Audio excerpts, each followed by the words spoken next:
저는 오늘 여러분과 함께 감사할 때만 보이는 것이라는 제목으로 말씀을 나눌 텐데요. 우리는 하나님을 인정할 때에 감사의 능력을 회복할 수 있습니다. 언제 감사의 능력을 회복한다고요? 하나님을 인정할 때 감사의 능력을 회복합니다. 그래서 사탄은 우리가 하나님을 인정하지 않고 우리가 주인 되어서 살거나 아니면 분주하게 살게 만듭니다. 우리가 하나님을 예배한다고 하지만 우리의 삶 안에서 하나님을 기억하고 하나님을 인정하지 않을 때에 우리의 언어와 행동에서 제일 먼저 나타나는 특징 중에 하나가 감사가 사라진다는 겁니다. 그래서 감사를 하는 사람은 하나님을 인정하는 사람입니다. 하나님을 인정할 때 감사의 능력이 시작되는데요. 제가 성도님들께 파워포인트 문장을 좀 보여드릴 겁니다. 우리 이 문장을 우리 학생들 빨리 우리 성도님들과 함께 제가 준비한 문단이 있는데요. 한번 같이 이거 빨리 한번 읽어보도록 하겠습니다. 방송실 준비됐으면 좀 보여주시면 고맙겠습니다. 한번 읽어볼까요? 캠브리지 대학의 연구 결과에 따르면 한 단어 안에서 글자가 어떤 순서로 배열되어 있는가 하는 것은 중요하지 않고 첫 번째와 마지막 글자가 올바른 위치에 나머지 당신은 이것을 읽을 수 있다. 왜냐하면 인간의 두뇌는 모든 글자를 하나하나 읽는 것이 아니라 이상한 점 발견하셨어요? 네, 어떻게 되어 있죠? 3개 이상의 단어, 즉 4개 이상의 단어는 앞에 철자들은 그대로 있는데 중간에 있는 철자들이 순서가 바뀌어 있는 것을 봅니다. 4개의 철자로 되어 있는 단어라면 앞뒤에 있는 단어는 그대로이지만 이 순서가 뒤바뀌어 있죠. 5개 이상은 그 안에 있는 단어의 철자들이 뒤바뀌어 있습니다. 그럼에도 불구하고 읽는데 아무런 지장이 없습니다. 왜냐하면 이것을 단어 우월 효과라고 이제 부르기도 하는데요. 이게 영어로 가게 되면 이 한국어는 조금 더 단어의 길이가 짧기 때문에 그렇게 큰 어려움이 없지만 영어로 가게 되면 이게 조금 더 복잡해집니다. 영어로 된 문구도 있는데요. 좀 보여주세요. 영어로 된 문구도 보면 이 단어들이 한 단어가 길잖아요. 이 안에서 앞뒤 단어만 그대로 있고 그 안에 있는 철자들이 다 뒤죽박죽이 됩니다. 그런데도 according이나 university나 캠브리지나 이런 단어들을 읽는데 전혀 지장이 없습니다. 분명히 오타이고 철자가 뒤죽박죽이 되었는데 읽는 데에는 지장이 없다라고 하는 이 이론이 단어 우월 효과 이론이라고 합니다. 실제로 이 연구가 캠브리지 대학에서 진행되지는 않았습니다. 그레이엄 롤린스라고 하는 사람이 자신이 이 아이들을 가르치면서 보니까는 이 단어를 습득하게 되면 한번 단어가 습득되고 이 단어를 잘 사용하게 되면 그 안에서 철자가 뒤죽박죽 되더라도 이 앞뒤 철자만 그대로 있으면 사람이 읽는 데에 전혀 지장이 없더라. 심리적으로 사람이 크게 어려움을 겪지 않으면서 이 단어를 읽고 문장을 읽고 해석해 내게 되더라 라는 것을 자기의 박사 논문에 실었고 이것을 뉴 사이언티스트라고 하는 저널에 실게 되었습니다. 사랑하는 성도 여러분, 저는 여기에서 아주 중요한 진리를 우리 성도님들과 함께 나누기를 원합니다. 잘못된 철자입니다. 순서가 뒤죽박죽이 됐습니다. 그런데 저와 여러분이 그 문장을 읽는데 전혀 어려움이 없었습니다. 왜 그러냐면 철자는 뒤죽박죽이 되었지만 여러분은 이미 그 단어 그리고 문법에 대해서 잘 교육을 받았고 잘 그 기초가 닦여 있었기 때문에 실제로 내가 사용하는 단어가 저렇게 철자가 뒤죽박죽이 되었다 할지라도 내가 그것을 읽어낼 수가 있습니다. 그래서 이거를 심리적인 효과로는 사람은 철자 하나하나를 보면서 그 문장을 보는 게 아니라 단어를 이미지로 인식하기 때문에 그 문장을 이해하는 데 어려움이 없다 말씀드린 것처럼 단어 우월 효과이다 라고 합니다. 뭐 이러한 문장은 또는 이러한 이론은 중요하지 않으니까 그냥 한 귀로 듣고 한 귀로 흘러보내셔도 됩니다. 제가 여러분에게 말씀드리고 싶은 요지는 오늘날 우리가 세상을 살아가다 보면 결혼관, 그리고 가정에 대한 이해, 그리고 인간답게 사는 것이 무엇이냐에 대해서 온 세상 사람들이 각각 자기 이야기를 합니다. 자기의 문화, 자기의 철학을 가지고 이야기합니다. 그리고 어떤 사람들은 그 문화나 그 소속되어 있는 공동체나 나라와는 상관없이 나는 이렇게 살겠다. 나는 남자를 사랑하겠다. 나는 여자를 사랑하겠다. 나는 남자로 태어났지만 남자랑 같이 사는 게 더 좋고 남자가 더 사랑스럽다. 각각 자기들의 주장을 합니다. 전통적인 가치관이나 관점을 버리더라도 내가 살아가는데 전혀 지장이 없더라. 내가 원하는 대로 성소수자로 내가 살고 그것을 주장할 때에, 그리고 그것을 위해서 내가 정부에 어떠한 요구를 할 때에 크게 문제가 되지 않는다. 이 정도는 수용할 만하다. 이것이 진보적이고 더 발전하고 더 우수한 문화를 영위하는 사람들이 추구하는 바이다. 너무 전통적이다. 너무 옛날 사람이다. 너무나도 지금 어떠한 추세를 따라가지 못한다. 라고 하며 자기가 원하는 대로 살겠다고 합니다. 우리 학생들은 어떤가요? 목사님이 어렸을 때는 아침에 목사님을 엄마 아빠가 깨우는 게 그렇게 싫었어요. 자게 내버려둬. 내가 하고 싶은 대로 할 거야. 내가 일어나고 싶은 대로 일어날 거야. 이런 말이 여기까지 올라오지만 그 말을 하는 순간 맴매가 기다리고 있기 때문에 제가 참았어요. 꾹 참았어요. 내가 커서 빨리 독립해서 내가 원하는 대로 살겠다.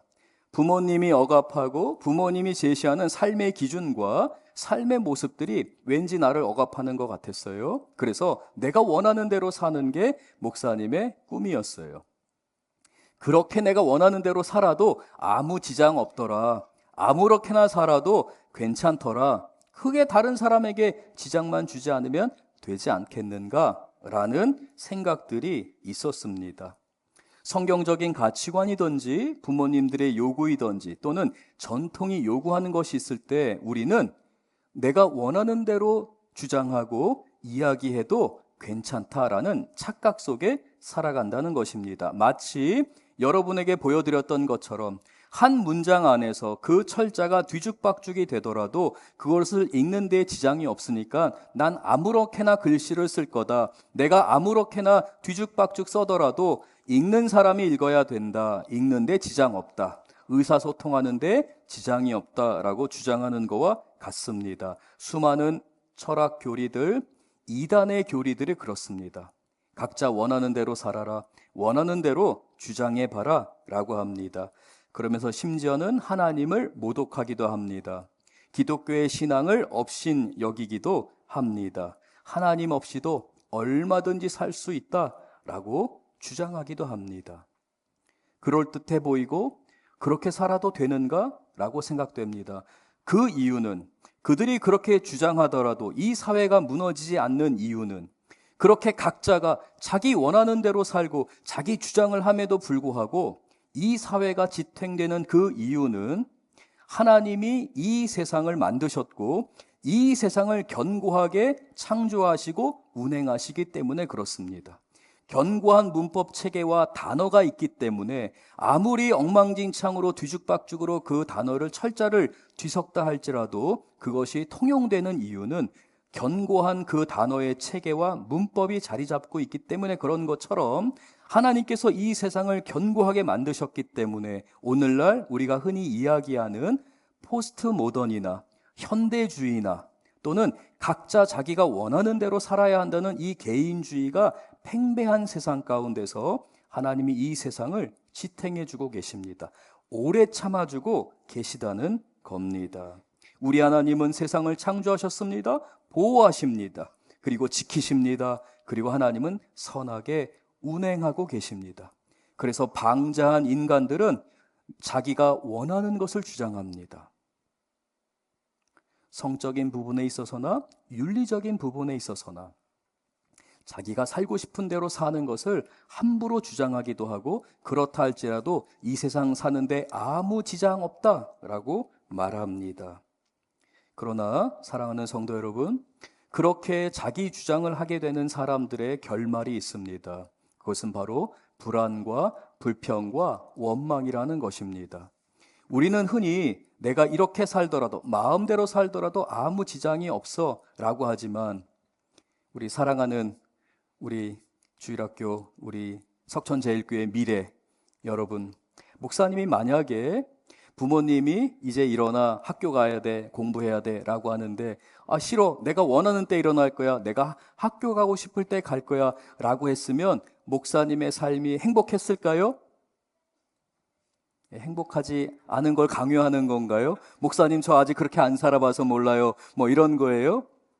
만약에 그렇게 했다면 저는 순간적으로는 제가 원하는 것을 찾고 원하는 것을 얻을 수 있지만 저의 삶은 결국 불안과 근심과 걱정으로 갈 수밖에 없습니다. 갖춰지지 않았기 때문에. 그러나 하나님의 사람들, 그리스도인들은 개인의 욕심과 야망, 자기의 생각을 십자가에 못 박습니다.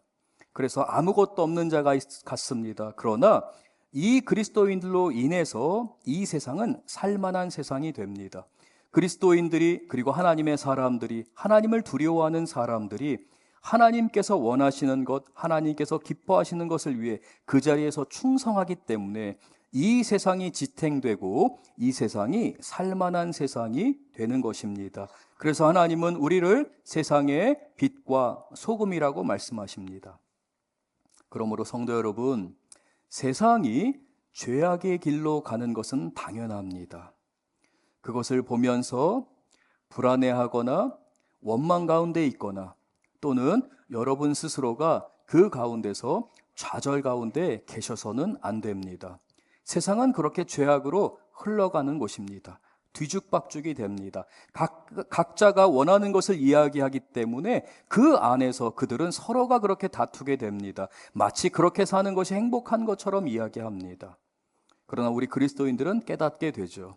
우리가 세상의 빛과 소금의 역할을 감당해야 하지만 오래 참으시는 하나님이 구원의 역사를 우리를 통해 이 땅 가운데 이루시는 것을 우리는 알게 됩니다. 우리는 이미 경험해서 알고 있습니다. 그러므로 감사의 능력은 어디에서부터 시작되냐면 하나님을 인정하는 것으로부터 시작되는 것을 우리 성도님들과 우리 자녀들은 꼭 깨닫게 되기를 바랍니다. 하나님을 인정할 때 우리 입술에서 감사가 시작됩니다. 아, 세상이 이렇게 각자 자기가 원하는 대로 흘러가는구나. 나는 이렇게 원하는 것을 주장하고 우리 가정 안에 이런 어려움도 있을 수 있고 학교 생활을 하고 직장 생활을 하는 가운데 이런 다양한 문제들이 있을 수 있구나. 각자가 자기들의 주장을 하기 때문에 세상은 당연히 그렇게 흘러가는구나. 그러나 나는 여기서 하나님을 인정하겠다라는 것입니다. 하나님을 인정하는 사람은 그렇게 뒤죽박죽인 세상 가운데서 하나님께 감사하는 사람이 되는 것이죠. 스바냐 1장 2절에서 3절 우리 같이 한번 잠시 읽어보겠습니다. 스바냐 1장 2절에서 3절 같이 읽을까요? 여호와께서 이르시되 내가 땅 위에서 모든 것을 진멸하리라. 내가 사람과 짐승을 진멸하고 공중의 새와 바다의 고기와 거치게 하는 것과 악인들을 아울러 진멸할 것이라. 내가 사람을 땅 위에서 멸절하리라. 나 여호와의 말이니라.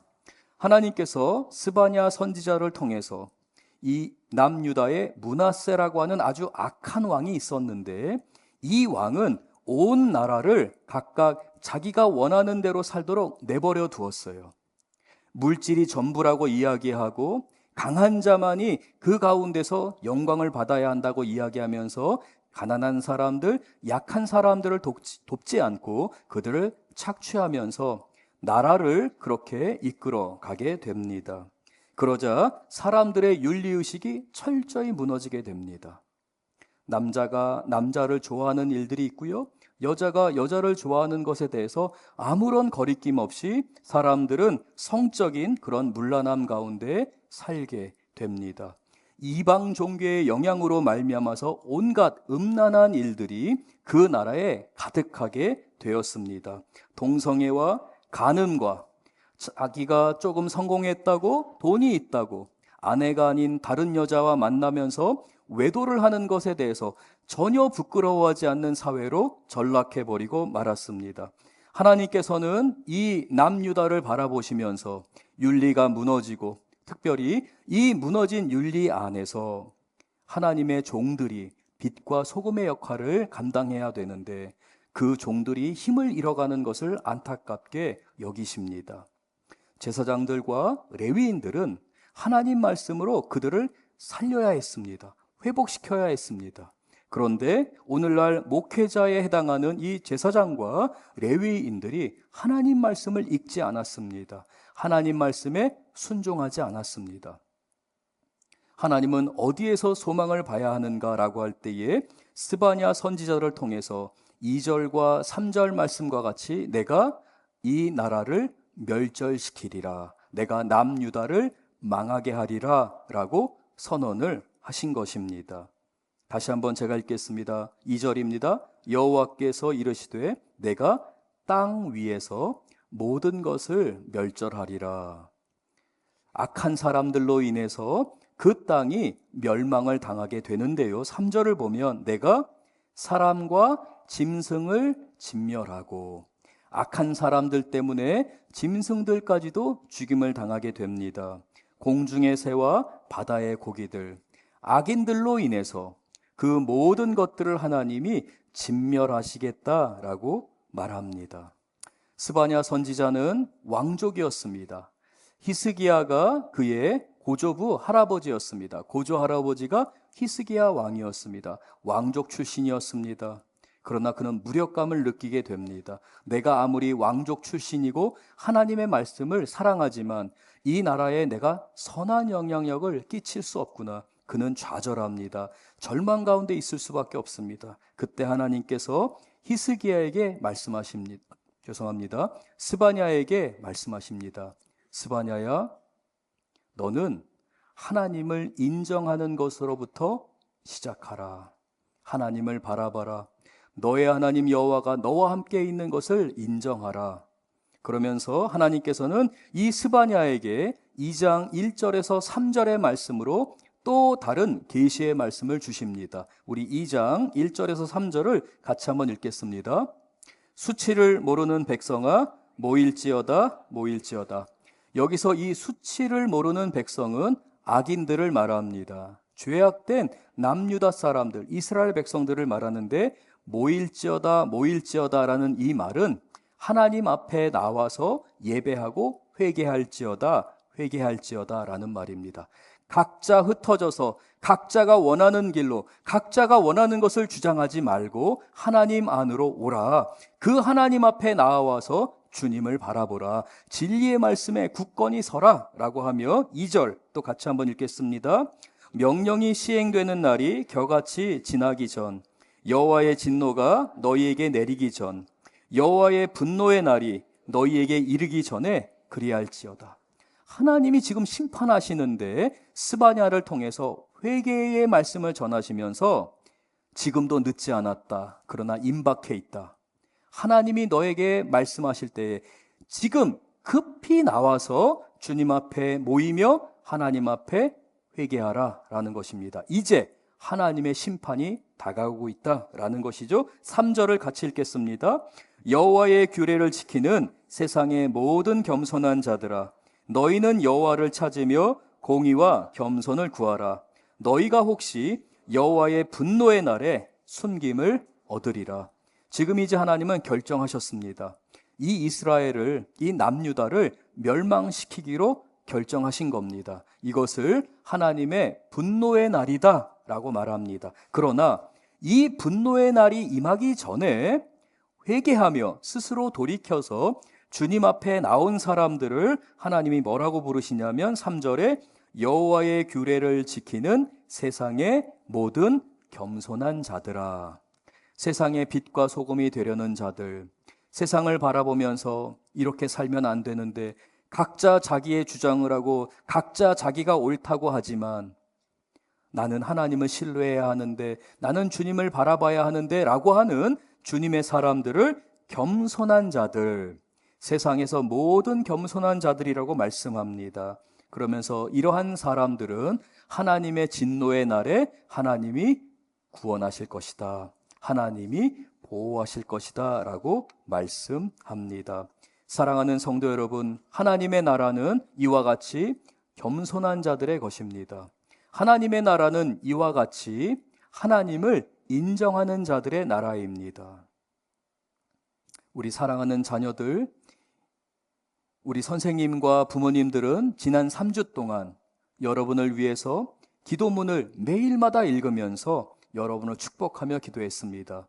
기도의 씨앗이 뿌려지게 된 겁니다. 이제 여러분은 어제부터 기도문으로 우리 각 부서에서 전도사님들이 만들어준 그 기도문을 통해 여러분은 여러분 자신을 위해서, 그리고 부모님을 위해서, 교회를 위해 기도하시게 됩니다. 하나님은 그 기도를 반드시 들어주십니다. 왜냐하면 여러분은 하나님을 인정하는 것으로부터 시작했기 때문에 그렇습니다. 순종하면서 그 기도문을 읽기 시작할 때에 그 기도문의 그 외침은, 그 기도문의 내용은 여러분의 뼈가 되며 여러분의 살이 되며 여러분의 인생 가운데 작동하며 역사하실 것입니다.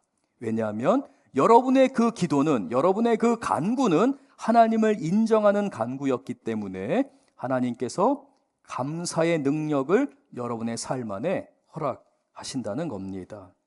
그러므로 우리는 스바냐 말씀을 통해 다시 한번 깨달아야 합니다. 하나님을 인정하는 사람 안에서 감사의 능력이 나타나게 됩니다.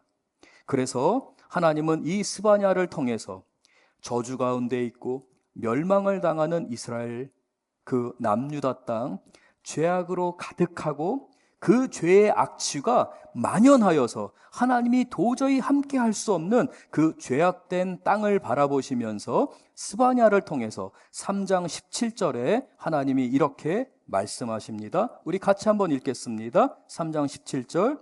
너의 하나님 여호와가 너의 가운데 계시니 그는 구원을 베푸실 전능자이시라.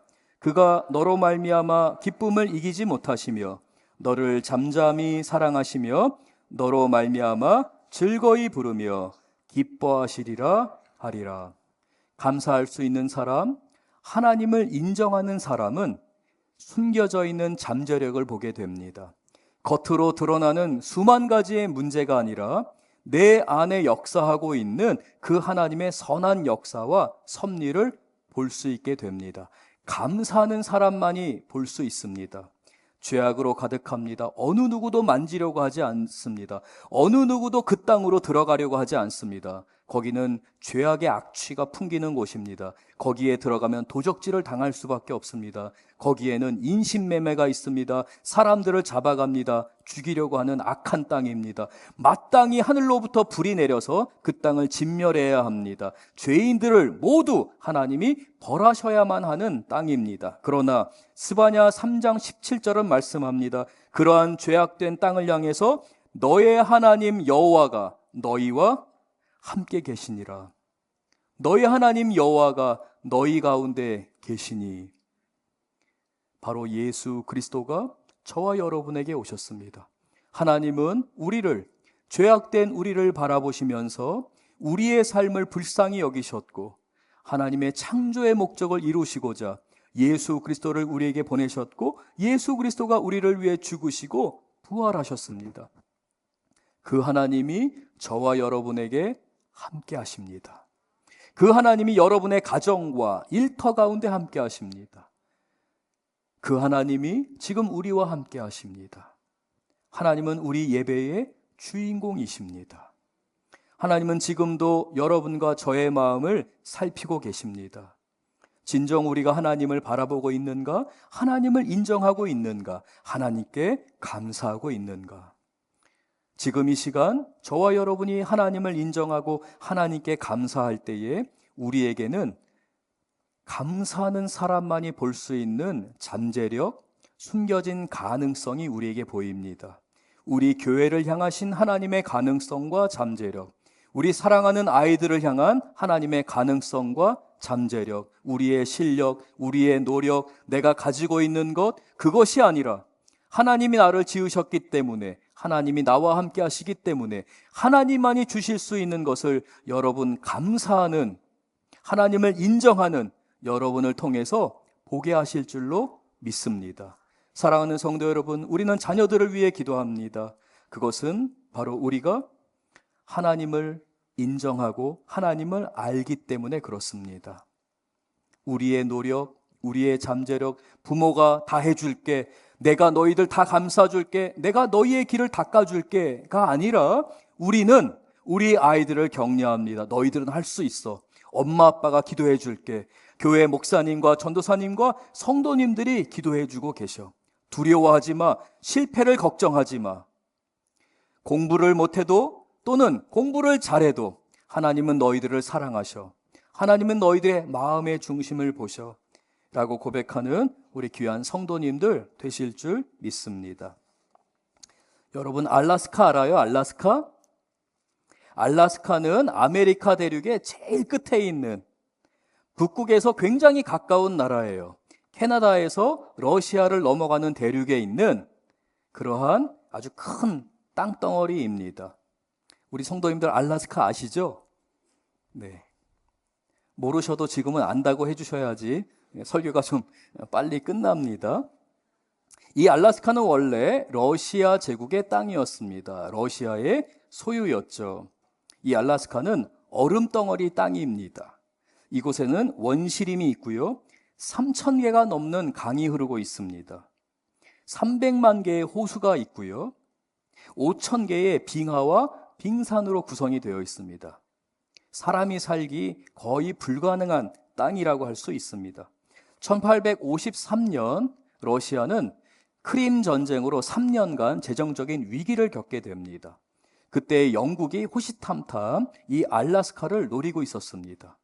그래서 러시아 정부는 이 알라스카를 차라리 미국에 팔자라는 결정을 합니다. 급히 미국 정부에 타진을 합니다. 이 알라스카를 사줄 수 있겠느냐는 것입니다. 미국의 언론은 난리가 났습니다. 쓸모없는 땅, 버려진 땅을 러시아가 팔려고 하는데 어쩌면 우리 정부에서 그걸 구입할지도 모른다라는 것이었습니다. 당시의 재무장관은 윌리엄 수워드라는 사람이었습니다.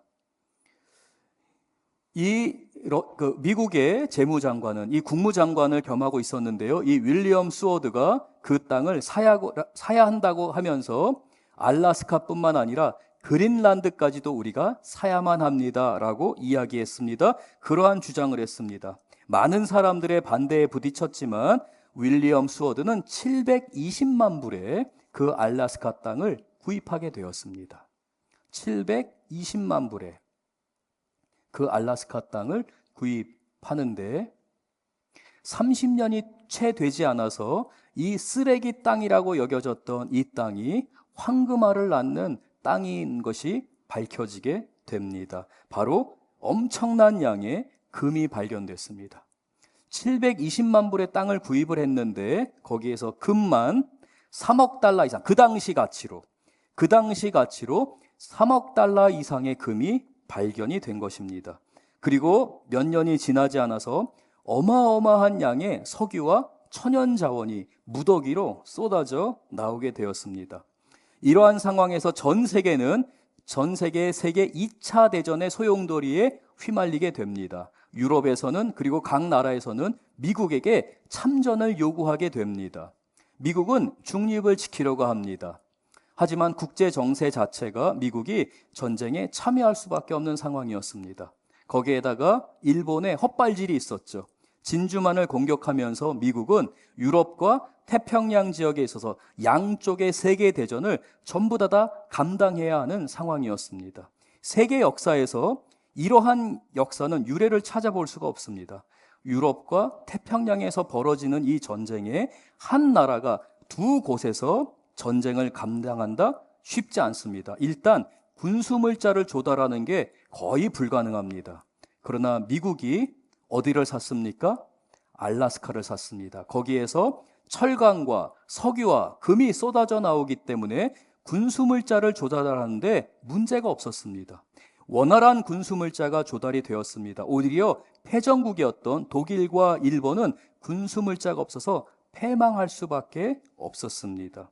윌리엄 스워드는 비난을 받았습니다. 비아냥을 들었습니다. 그러나 그 알래스카를 그 윌리엄 스워드가 구입함으로 인해서 한 나라가 전 세계를 제패하고 지금도 여전히 세계의 패권 국가가 되었습니다.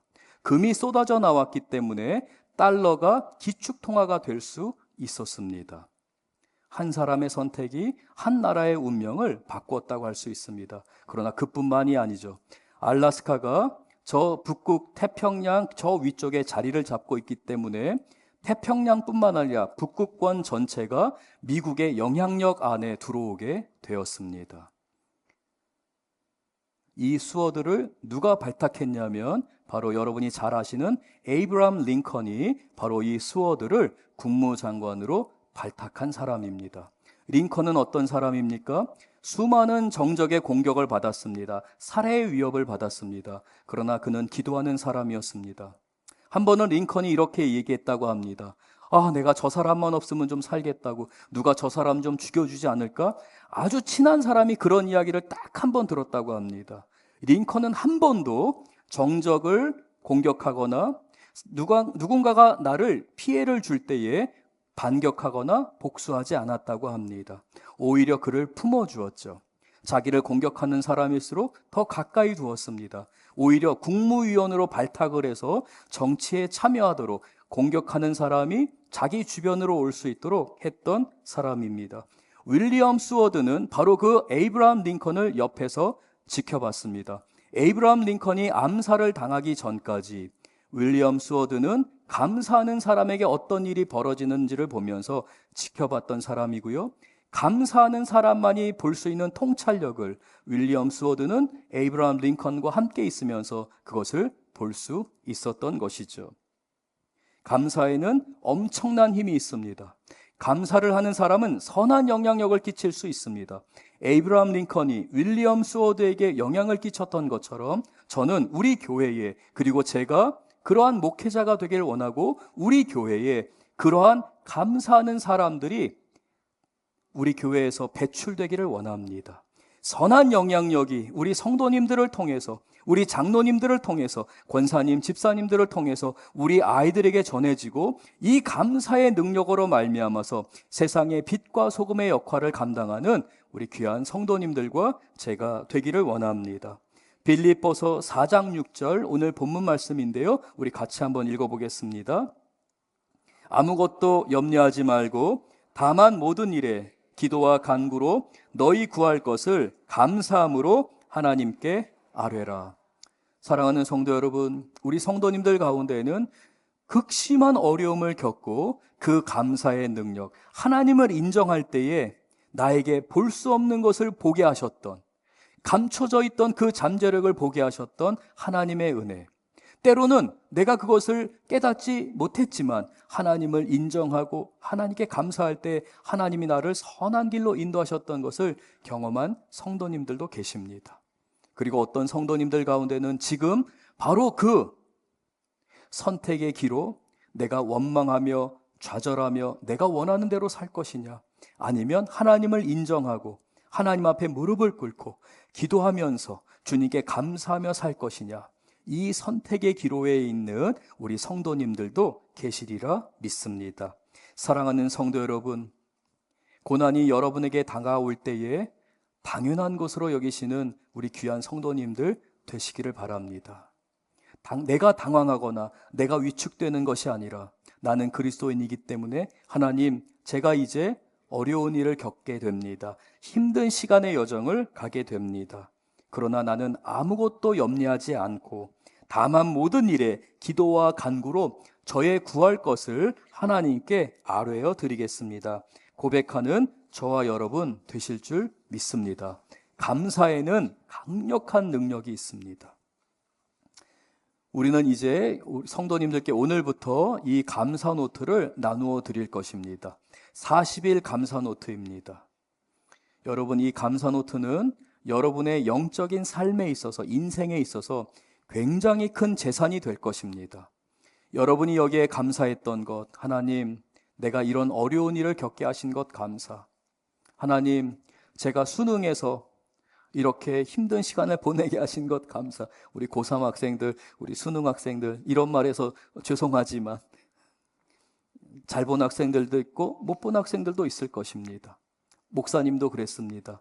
그러나 우리가 불행하다고 생각될 때에, 나에게 어려움이 있다고 생각될 때에 여러분 여기에 하나님 그래도 감사, 하나님 그래도 제가 꿈꿀 수 있게 해주신 것 감사, 감사를 기록할 때 이거는 우리의 삶에, 우리 성도님들과 우리 자녀들의 삶에 큰 영적인 유산이 될 줄로 믿습니다.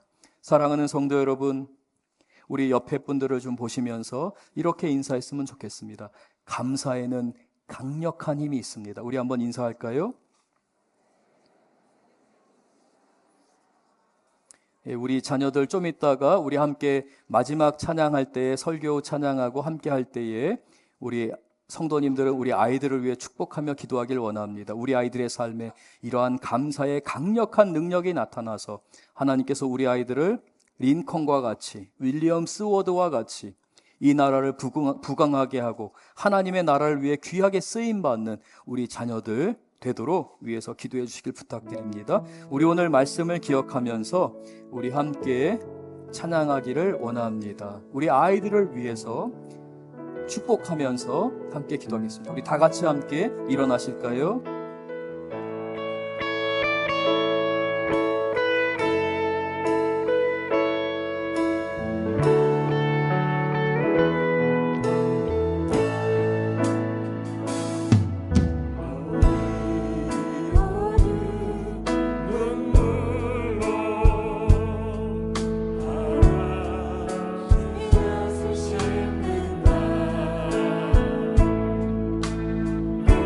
수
우리가 함께 기도하길 원합니다. 세상은 죄악으로 흘러갑니다. 각자 원하는 대로 자기의 주장을 합니다. 그러나 우리 아이들을 위해 기도할 때 하나님께서 우리 아이들 안에 훌륭한 정치인들, 기업가, 그리고 사회사업가, 선생님 또는 여러 다양한 분야에서 경제적으로 기여하는 귀한 일꾼들을 일으킬 줄 믿습니다. 뿐만 아니라 우리 교회 위에 우리 집사님들, 권사님들, 장로님들 가운데 하나님께서 이 지역을 살리는 가운데 선한 영향력을 끼치도록 하나님이 지도력을 주시도록 지위를 주시도록 하나님이 주신 권세로 이 나라를 부강하게 하는데 자신을 기여할 수 있는, 헌신할 수 있는 우리 교회 성도들 일어날 수 있도록 하나님 역사하여 주옵소서. 우리가 빛과 소금 되겠습니다. 우리 다 같이 함께 간절히 부르짖으며 기도합니다.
우리가 기획 예배를 통해서 감사에는 강력한 능력이 있음을 깨닫게 됩니다. 하나님을 인정할 때에, 하나님을 바라볼 때에 우리의 입술에서 감사가 시작됨을 깨닫게 됩니다. 주님, 우리에게 귀한 우리 다음 세대를 허락해 주신 것을 감사합니다. 하나님, 우리 아들, 우리 딸들 하나님 축복하며 기도합니다. 저들에게 기름을 부어 주시옵소서. 저들에게 은혜를 주시옵소서. 저들에게 감사의 능력이 넘치는 삶을 살게 하시고 우리 성도님들이 감사의 위대한 유산, 기도의 위대한 유산을 우리 자녀들에게 흘러보낼 때에 우리 아이들이 정치, 경제, 예술, 음악 모든 영역 가운데서 선한 영향력을 발휘하며 이 땅을 고치는 하나님의 귀한 일꾼들 될 줄로 믿습니다. 하나님 또한 우리 성도님들을 위해 기도합니다. 우리 집사님, 권사님, 장로님들, 우리 성도님들이 아이들을 위해 그렇게 축복하며 기도할 때에 우리 성도님들에게 꿈을 주시옵소서, 비전을 주시옵소서. 나이를 초월해서 이 나라에 선한 영향력을 끼칠 수 있도록 교수가 되게 하시고 영향력을 끼치는 정치인이 되게 하시고 하나님의 선한 영향력을 발휘할 수 있는 각자의 자리에서 하나님 앞에 귀하게 쓰임받는 우리 성도님들이 되게 하여 주시옵소서. 하나님, 우리가 아무것도 염려하지 않고 오직 기도와 간구로 우리의 구할 것을 하나님께 간구할 때에 주님께서 응답하시며 우리의 마음을 지키시며 우리를 돌봐주실 줄 믿사옵나이다. 예수님 이름으로 기도드렸습니다. 아멘.